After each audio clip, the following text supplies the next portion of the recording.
ano, Bert, Sixto, anong tawag dito? Nag-usap kami ni, ano eh, ni attorney.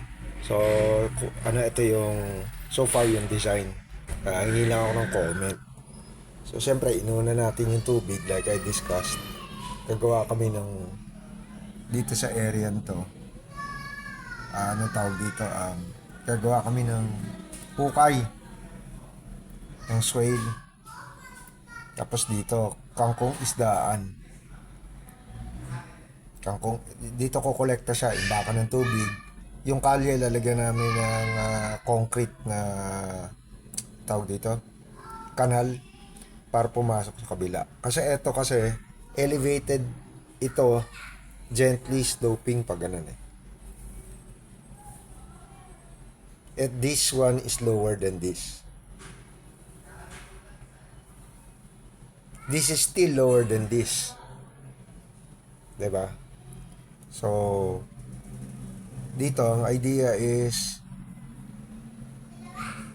gagawin tong multi-story food forest all along kasi yung throughout the day naman lahat yan tinatamaan ng sunlight. Yun yung north eh. Pag ganun. So habang gumaganon yung araw, tinatamaan siya lahat ng ano eh, ng araw. So multi-story. May overstory, may mid-story, may understory. Inuna ko muna lahat ng sa design, lahat ng locally available. Wala na munang mga exotic ng foreign. Puro local available. So, dito, kangkong isdaan muna.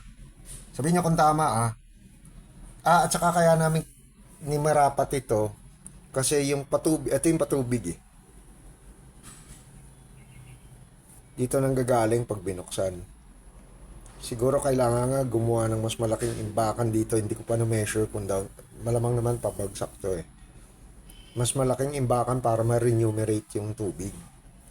Pero ang source kasi namin ng tubig is ngayon water pump na ididikit namin dito. Gagawa kaming tower para pang water nun. Pero additional water imbakan pagdating ng ulan. So kangkong isdaan, pagtas ng kangkong isdaan, yung taba ng dumi ng isda, maganda para sa water hyacinth, azolla, duckweed. By the time lumabas dito, hopefully malinis na siya, natural pool siya. Para may come on. Okay, ngayon, ang idea nga is nilapit natin lahat. So kasi ito yung staff house eh. So everything is equidistant. So ito yung pinakamalamig na area. May microclimate dyan. Dito yung nag-aano yung mga tao. So dahil dito yung malamig, dito na rin yung para equidistant, dito yung composting facility, dito yung shredder. Nandito na rin yung worm beans. Yung worm beans, kasi gagawin namin yung soil food web process eh.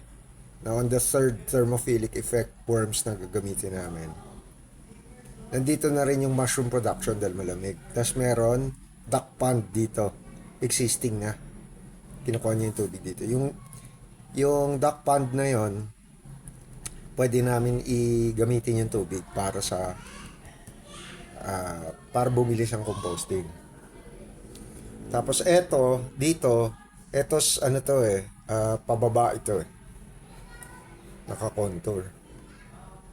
So, sabihin nyo nga kung tama ito. Maghukay kami winding ng pag ganun.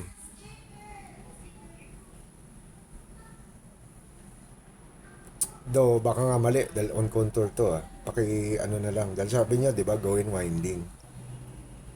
Okay. Ito rin pala, quail para malapit. Source of nitrogen, malapit yung dumi niya. Baka sa ilalim ng quail, lalagyan na rin namin ng worms. Para yung dumi ng quail, makakain ng worms. So dito, pag naglagay kami ng swales, dito naman combination ng bamboo and kangkong, pang hedge. 'Di ba? Vetiver and banana. Kasi yun ang magka-companion eh. Tapos dun sa pababang malaki, puro kangkong yan. Kangkong kamote. So dito, meron ng existing goat pen. Ito field to eh, lahat eh. Goat pen, mobile tractors, chicken tractors. Na pwede siyang madaan dito. Meron din, tingnan ko kung kayang gumawa rin ng mobile BSF production para kung nasaan yung manok. Lapit. Tapos, cow grazing area. Pero gagawa kami ng corridor. Ito kasi yung food forest eh. Na sa papunta dito, zone 4 tinder. Yung zone 4 pang timber.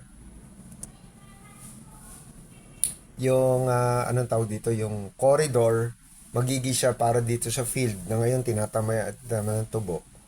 So, pwede siya maglipat-lipat ng paddock grazing. Similar dito. Yung tubig, ito ayusin ko pa to. Siguro gagawa pa proposed imbakan ng tubig para tumuloy dito, para malinis dito. By the time nandito, dito na kami mag-aalaga ng isda. Kasi so far, madumi, chemical eh. 'Di ba? Tama-tama, malapit siya dito. So yung pangpalinis niya, yung duckweed, azolla, maganda siya panggamit ng composting.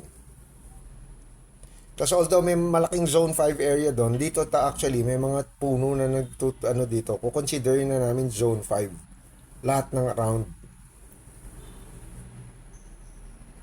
So anyway, pinapakita ko lang sa inyo, baka may comment kayo kasi bago namin i-execute, maganda sana makakuha kami ng feedback. Baka may mali sa design. Acknowledge na rin namin kayo. 'Di ba? As nakatulong sa design. Thank you.